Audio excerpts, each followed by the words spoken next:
কিরে মা পম্পা, আসতে এত দেরি হলো কেন? পুরোনো বাড়ির কাজকর্ম সেরে তারপর তো আসবো। আমরা আলোচনা করছিলাম তোর ভাই রাজুর জন্য সামনে শুক্রবারে কিছু গরিব লোক খাওয়াবো। তোর বন্ধু বান্ধব থাকলে বলতে পারিস। ঠিক আছে আব্বা। পম্পা, ছেলেটাকে দুটো খেতে দে, অনেক রাত হয়ে গেল, ওকে আবার পুরাতন বাড়িতে ফিরে যেতে হবে। এ তুমি কি বলছো? ওকে পুরাতন বাড়িতে ফিরে যেতে হবে মানে? আমাদের এখানে অনেক ঘর খালি পড়ে আছে, আর তাছাড়া ও এই পরিবারের সদস্যর মতোই। না চাচা, আমার কোনো সমস্যা নেই, আমি ওই পুরাতন বাড়িতেই থাকতে পারবো। কি ব্যাপার সম্রাট, তুই আব্বুর মুখের উপরে তর্ক করছিস? আর যদি আমার ছোট ভাই রাজু বেঁচে থাকতো, ও তো একটা ঘরে থাকতো। তুই না হয় আমার ছোট ভাই রাজু হয়ে একটা ঘরে থেকে গেলি, তাতে সমস্যা কোথায়? ঠিক আছে ভাই, আপনারা যেটা ভালো মনে করবেন। চলো তোমার ঘরটা দেখিয়ে দিই।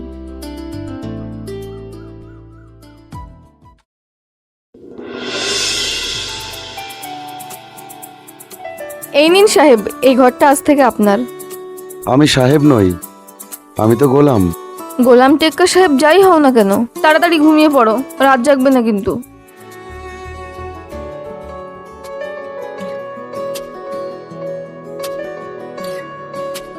কি হলো, হাত ধরলে কেন? কেন হাত ধরা যাবে না? জানি না।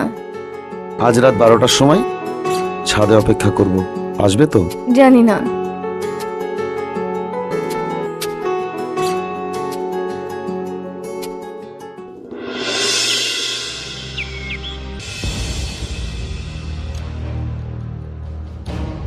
Hello sir, good evening. হ্যাঁ হ্যাঁ, গুড ইভিনিং। বলো সম্রাট। আপনি যে সন্ধ্যা আমাকে এখানে পাঠিয়েছিলেন তার একটুও মিল পাচ্ছি না। এখানকার প্রত্যেকটা মানুষই খুব ভালো, আর আমার সাথেও খুব ভালো ব্যবহার করে। আমার মনে হয় এদের মধ্যে কেউ জড়িত নেই এই খুনের সাথে। সম্রাট, মনোযোগ দিয়ে কাজ করো, মনে রাখবে প্রত্যেকটা গোলাপে কিন্তু কাটা থাকে। দেখো সম্রাট, আমার অভিজ্ঞতা থেকে বলছি, এই খুনের সঙ্গে ওই পরিবারের কেউ না কেউ জড়িয়ে আছেই। ঠিক আছে, আমি দেখছি স্যার।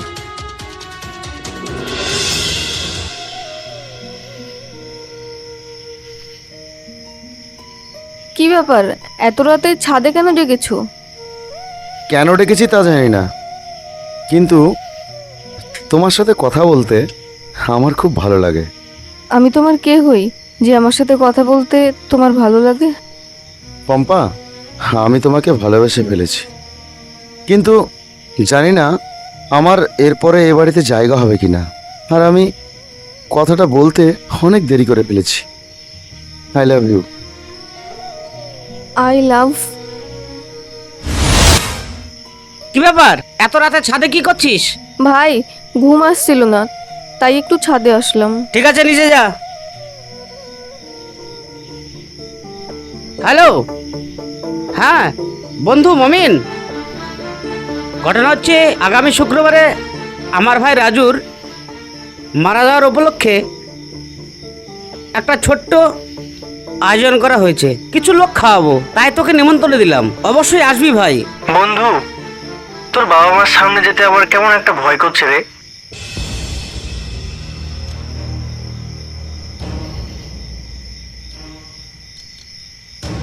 আগামী শুক্রবার আমার বাড়িতে আয়, তারপর কথা হবে।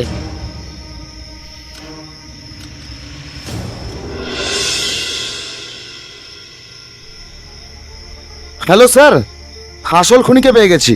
কি বলছো সম্রাট? আসল খুনিকে পেয়ে গেছো মানে? আমি তো তোমার কথা কিছু বুঝতে পারছি না। আমাকে একটু বুঝিয়ে বলো তো। স্যার, যাকে আমরা ফেরেস্তা ভেবেছিলাম আসলে সেই তো নাটের গুরু। নাটের গুরু মানে? তাহলে স্যার শুনুন। বন্ধু শোন না, আমার তোর বাবা মার সামনে যেতে কেমন যেন একটা ভয় লাগছে। আরে বন্ধু, এত ভয় পাচ্ছিস কেন? আমার ভাইকে যে গামছা চাপা দিয়ে শ্বাসরোধ করে মেরেছি সেটা তুই আর আমি জানি, আর তো কেউ জানে না। এত ভয় করার কি আছে বলতো? আচ্ছা শোন বন্ধু, দেওয়ালেরও কান আছে, এ কথার ফোনে বলা যাবে না, তুই আসলে তারপরে কথা হবে। কিন্তু বন্ধু, তারপরে আমার খুব ভয় করছে রে। আরে বন্ধু, তুই এত ভয় পাচ্ছিস কেন? তুই কি জানিস এই পৃথিবী হচ্ছে টাকার গোলাম। আর তোর আর আমার যদি কিছু হয়ে যায় না, আমি টাকা দিয়ে সব সমাধান করে ফেলবো। আগামী শুক্রবার আমার বাড়িতে আই, তারপর কথা হবে। ঠিক আছে সম্রাট, তুমি এই খুনিকে একটু চোখে চোখে রাখো। আচ্ছা, ঠিক আছে, ওকে স্যার।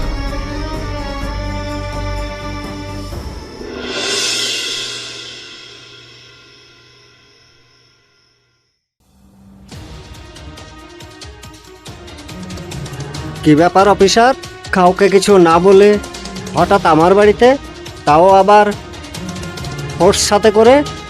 আপনাদের বাড়িতে নেমন্তন্ন পেয়েছি, তাই চলে এলাম। এ তো খুব ভালো কথা।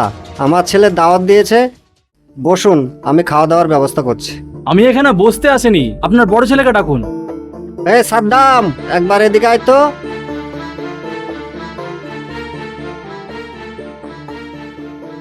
কি ব্যাপার অফিসার, আপনার আমার বাড়িতে? আমার ভাইয়ের খুনের কোনো খোঁজ পেয়েছেন নাকি? হ্যাঁ, খোঁজ পেয়েছি। ও তাই নাকি? খোঁজ পেয়েছেন? তারা কোথায়? সব কিছু জানতে পারবেন, অত তাড়াহুড়ার কিছু নেই। আপনাদের বাড়িতে যে অনুষ্ঠানের মানুষজন এসেছিল, তারা সব কোথায়? তারা তো সবাই খাওয়া দাওয়া করে চলে গেছে। আচ্ছা, আপনি বলুন তো, আপনি কি বলতে চাইছেন? আচ্ছা, আপনার বড় ছেলের পাশে ওই ছেলেটিকে? ও আমার ছেলের ছোটবেলার বন্ধু, ওর নাম মমিন। আপনাকে অনেক ধন্যবাদ। আশা করি আমাদের কাজে আপনি সাহায্য করবেন। Officer, arrest them. Yes sir. কি ব্যাপার সম্রাট, কে তুই? জামাই পিস্তল ধরেছিস? অফিসার, ওদেরকে অ্যারেস্ট করতে বলছেন কেন? আর সম্রাটই বাকে? সম্রাটকে জানতে চান? তাহলে শুনুন। সম্রাট, তোমাকে যে কারণে ডাকা হয়েছে, দৌলতাবাদের সাদেকুলের ছেলে রাজু মারা গেছে। তার পোস্টমর্টম রিপোর্টে এসছে তাকে নাকি শ্বাসরুদ্ধ করে মারা হয়েছে। তো এই বিষয়ে থানাতে কেসটা দেওয়া হয়েছিল, তারা কিছু না করতে পারায় কেসটা আমাদের উপর হ্যান্ডওভার করা হয়েছে। তো এখন এই কেসটা আমি তোমার উপর দায়িত্ব দিতে চাইছি, তুমি কেসটার বিষয়টা দেখো। ঠিক আছে স্যার, আমি যথাসাধ্য চেষ্টা করব এই কেসটি ইনভেস্টিগেশন করার। ওকে। আসছি স্যার। সম্রাট কে এবার বুঝতে পেরেছেন চাচা? আপনি তো সম্রাটের পরিচয় দিলেন, আমার ছেলেকে অ্যারেস্ট করলেন কেন, কই সেটা তো বললেন না। আপনার ছোট ছেলের খুনের মাস্টার মাইন্ড হচ্ছে আপনার বড় ছেলে।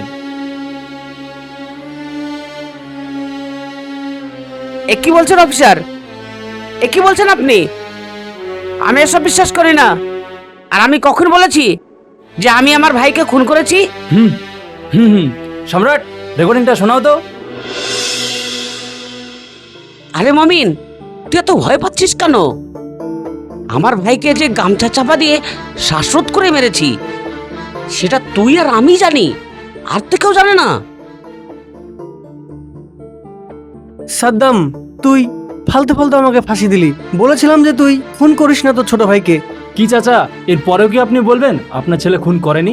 হ্যাঁ হ্যাঁ, আমি খুন করেছি আমার ছোট ভাইকে, আর কেনই বা খুন করব না? বলতে পারো আব্বা, আমি সারা জীবন হাড় খাটনি রোদে পুড়ে এত সয় সম্পত্তি করেছি, আর তুমি সেই সব সম্পত্তি আমার ছোট ভাইয়ের নামে লিখে দিয়েছো।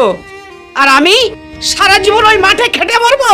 তাই আমি স্বার্থের জন্য আমি আমার ছোট ভাইকে নিজে হাতে খুন করেছি। সম্রাট, আমি তোমাকে মনের অজান্তেই ভালোবেসে ফেলেছি। আমি জানি আমার ছোট ভাইকে আমি আর কোনোদিন ফিরে পাবো না, কিন্তু আমি আমার বড় ভাইকেও হারাতে চাই না। তুমি প্লিজ আমার ভাইকে ছেড়ে দাও। সরি পম্পা, আমি তো আইন নিজে হাতে তুলে নিতে পারি না, আর আইন আমার হাতেও নেই। আমি তোমাকে ভালোবাসি ঠিকই, কিন্তু আমার কিচ্ছু করার নেই। পম্পা, তুমি আমাকে ক্ষমা করো। অফিসার, নিয়ে চলো। যে হাত একদিন ভাইকে আগলে রাখার কথা ছিল, আজ সেই হাতই মেতে উঠল রক্তের হোলি খেলায়। ক্ষমতার লোভ আর ক্ষণিকের হিংসা শুধু একটা তাজা প্রাণী কেড়ে নিল না, এক নিমেষে ছারখার করে দিল একটা হাসি খুশি পরিবারকে। আইন হয়তো অপরাধীকে তার শাস্তি দেবে, কিন্তু যে মা বাবা আজ তাদের দুই সন্তানকে হারালেন, তাদের এই শূন্যতা পূরণ করবে কে? দিন শেষে সম্পর্কের চেয়ে সম্পত্তির লোভ বড় হয়ে উঠলে জয় তো কোনো পক্ষেরই হয় না, শুধু হেরে যায় মানবতা। তো ভিউয়ার্স, আমাদের এই ভিডিওটি কেমন লাগলো আপনারা কমেন্টে জানাবেন। ততক্ষণে সবাই ভালো থাকবেন, সুস্থ থাকবেন। দেখা হচ্ছে পরবর্তী ভিডিওতে।